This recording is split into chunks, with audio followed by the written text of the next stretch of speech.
everyone. I'm Dara Balashova, and I just started Ukrainian branch of Expressive Arts Therapy, and I am so honored to introduce my guests today. It's Markus Scott-Alexander and Aisha Radwan. 2 years ago, when I studied from Markus, I could never ever expect that we'll be interviewing you. And they are facilitators of certification program about which we will be talking today.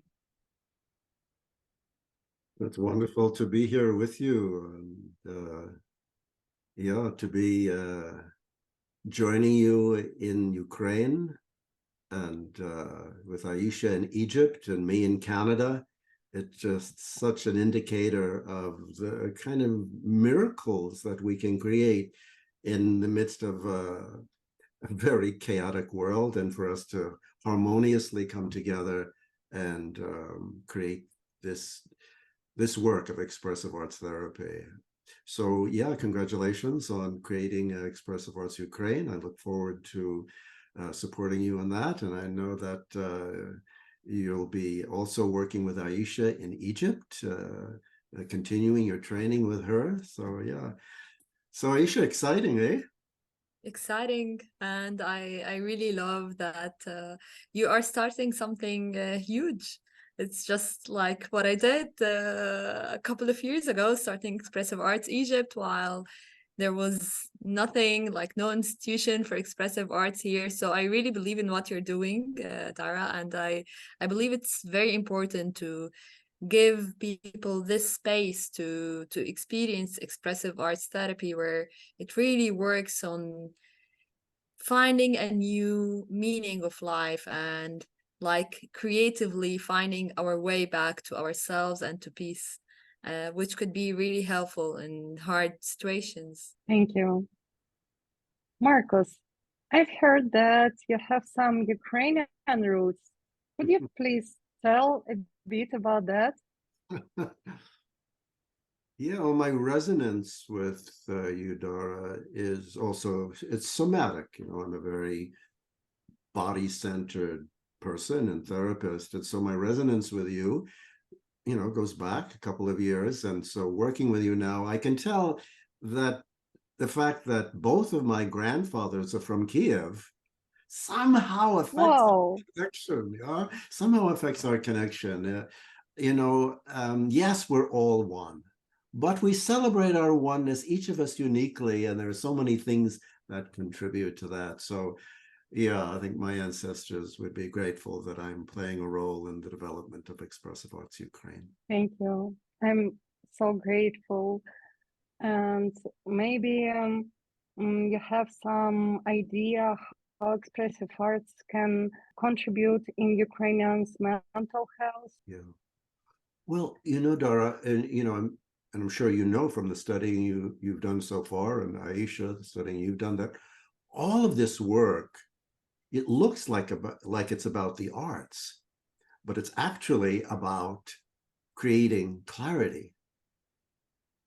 In confusing times, we want to, how can I create clarity about how to respond to this difficulty? And the arts are just one of the ways to sort of enter in this desire to create clarity. So with what's going on in Ukraine now, to create a safe frame, and I know you know how to do that, to create a safe frame for exploring our pain, our joy, our hopes, our frustrations. Just let's see what's going on. Let's create clarity together about where are we, what are our difficulties, and how can we clearly respond to these difficulties with creativity and love. Yeah, Aisha and I have been getting to know you, and those are the prime ingredients. Yes, you're very creative, but more important than that is your ability to set a frame that will be safe for people because of your empathy and compassion, right, Aisha? She has that, huh? Right, and I believe that creating clarity is the most important ingredient, like Marcus said, to face challenges, because challenges is a fact of life. Like throughout your life, there will always be challenges, but how to respond in a way that will be sustainable for you to really see everything that is happening and respond in the way that will create that peace for you, or that safety for you, is something that is really important as a facilitator, to allow people to learn, because we're just connecting them to their own wisdom. They already know how to do that. We're just getting them back to their own wisdom, that sometimes when the world around us is chaotic, we just forget that we have this wisdom within, and we just, through the arts, give them that way back to connect to their own wisdom. Now I face that therapists should work with really traumatized people, and a lot of traumatized people are in Ukraine. How expressive art therapy works with trauma issues? Well, I think the key word there, Dara, is work with. How do we work with, rather than how do we work on these issues? That's why the somatic element, the embodied element of this work is so important. We talk about felt sense, the felt sense of the trauma, and the felt sense of how we heal the nervous system by working with what's moving in us and between us and around us. So the difference between expressive arts therapy, which is phenomenological psychotherapy asks, what are you noticing? What are you noticing? So rather than saying you're traumatized, which is sort of a general thing, we just say, what are you noticing? And they say, well, I'm noticing that my jaw is tight, or I notice I make fists, I notice I hold my breath. Everybody's different. So we work with the jaw, we work with the hands. Maybe they have tightness in their stomach. Do a drawing, show me what it's like in your stomach. If that drawing could speak, what would it say? And I feel their stomach relax. So we're working with sort of those physical things that show up from the trauma. So trauma is such a general term, but the expressive arts gives us a way to say, what's the nature of your stress, of your vulnerability? Tell me about what's happening in you and your body, so that we can really work with that person and that moment in a very person-specific, moment-specific way. There's no general way in expressive arts to work with trauma. Don't you find that, Aisha?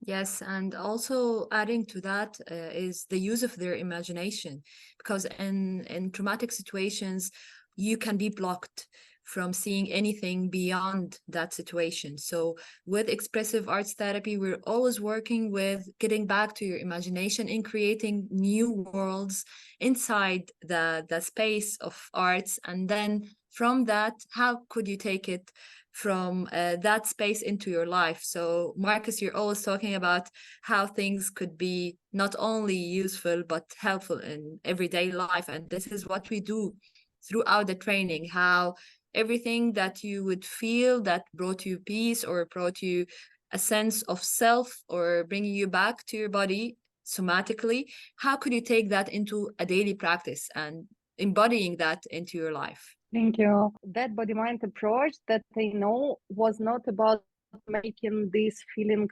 visible. Yeah.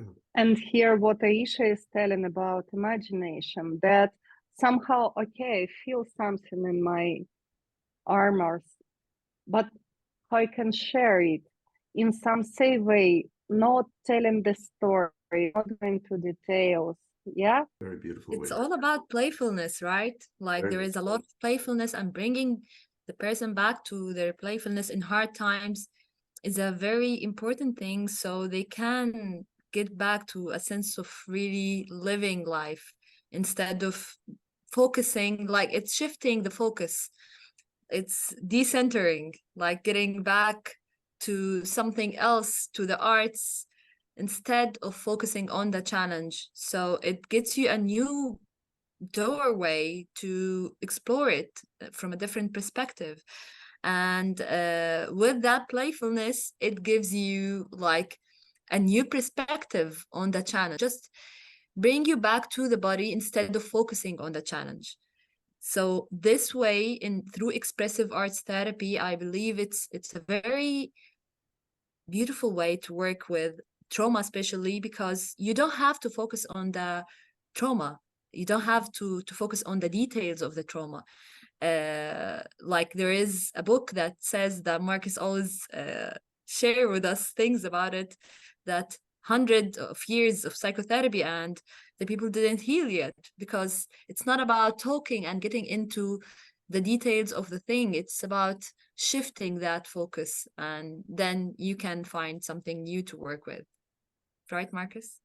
Yeah, I mean, you shared some about what you're dealing with, Dara, and I know you're going to be moving into this training program with Aisha, and I hope you'll talk a little bit about that, the two of you, about how you're going to be collaborating in supporting Dara in creating her own program, and that she'll be you'll be mentoring her along with me for the next year, and I do hope that some of the other folks in Ukraine will join us in Egypt and that online program that we have going.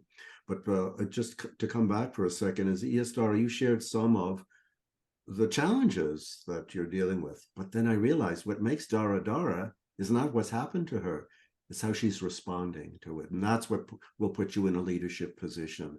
That what makes me me is how I'm responding to all of this with courage, Exactly. strength, and creativity, yeah, and a big heart, and a sharp mind, and a body that says, let's do it. You know, you have all of those qualities that I recognized in Aisha when I decided, okay, here's another person who can bring expressive arts forward.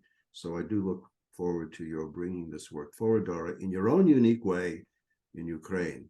But maybe we can say a little bit now about this next step, and so that maybe some of the people who are listening might be inspired to also join you in this next phase. Yeah, I just wanted to invite you to tell more about this certification program. Tell please more what it will be. You wouldn't feel the time through the 2 years. It's 20 months.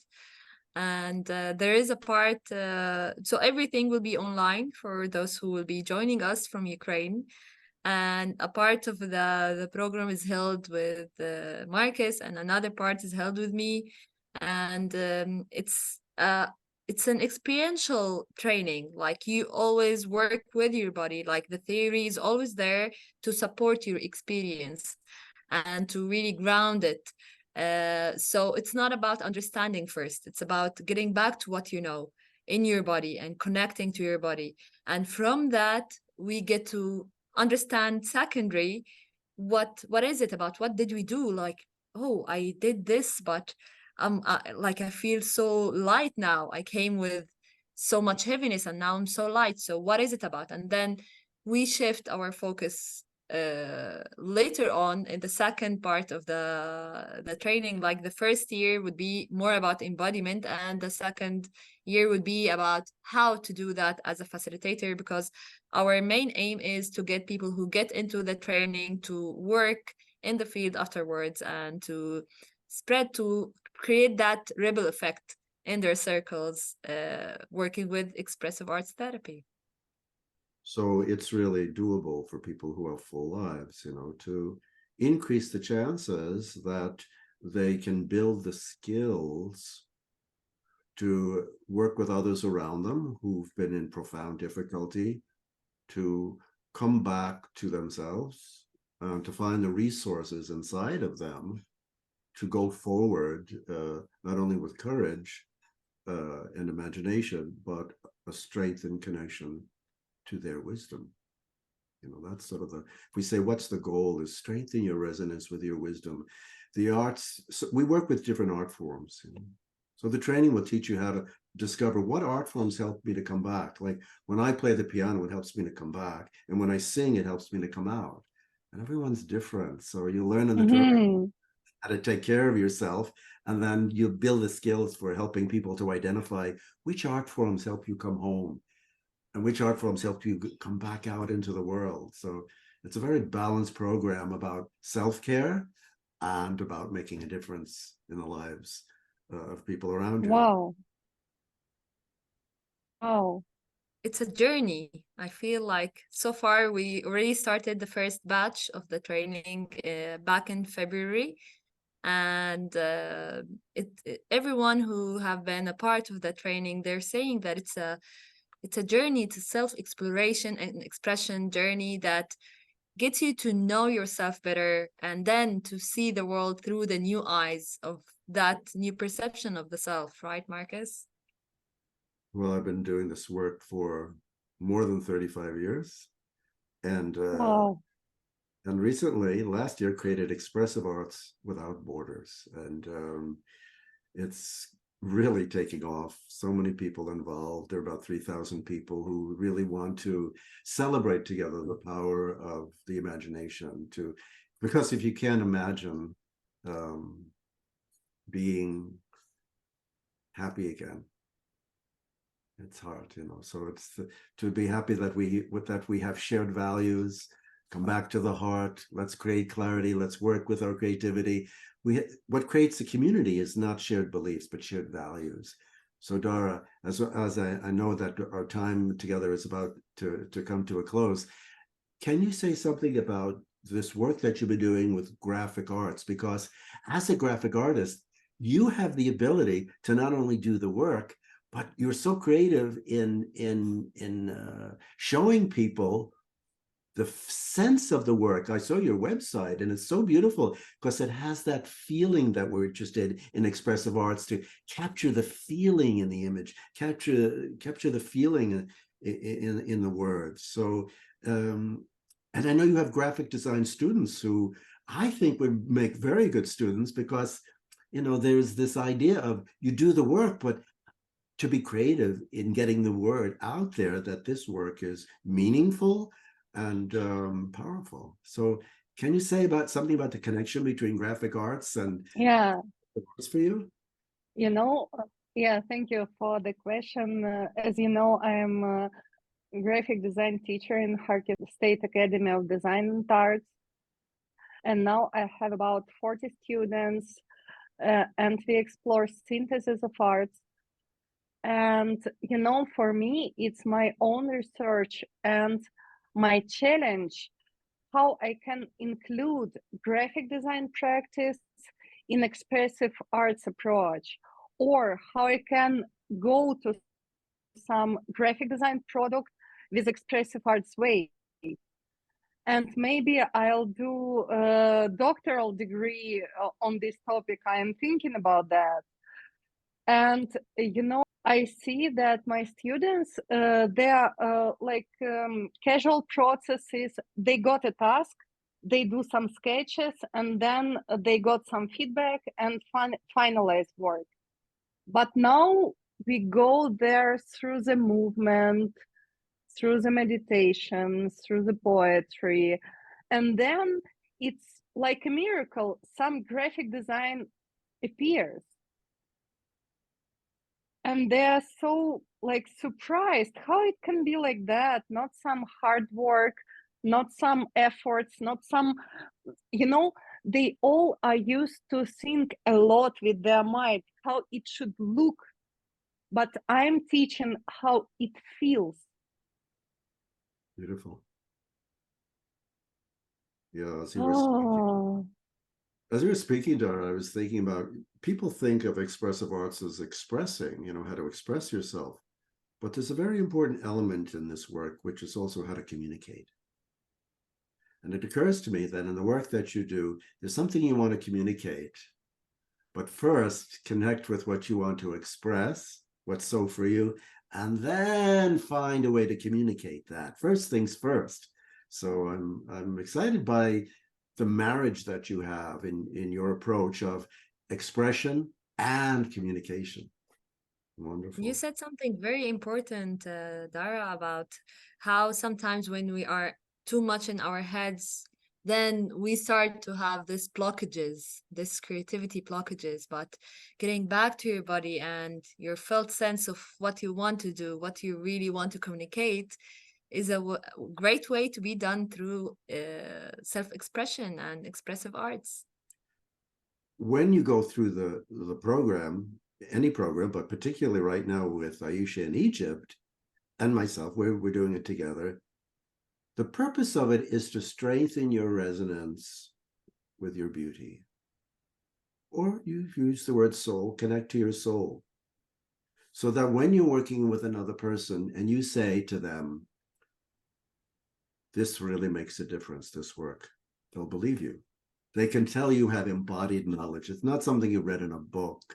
So the learning process is so profound, so transformative. And then you invite people to join you in this transformative process as you are doing. So thank you for inviting Aisha and me to be with you today, to be able to share with the people that you care about what we're doing. Thank you for coming, for arranging this meeting. And Markus, I hope that one day you come to Kiev, to your grandfather's land, and make expressive arts training workshop for Ukrainians. Wouldn't that be amazing? Thank you for the invitation. But for now, like so many people, I'm working online in many countries, and I look forward to joining Aisha soon for this next training. What's the next step, Dara, in terms of letting people know about this training in Egypt that you'll be participating in?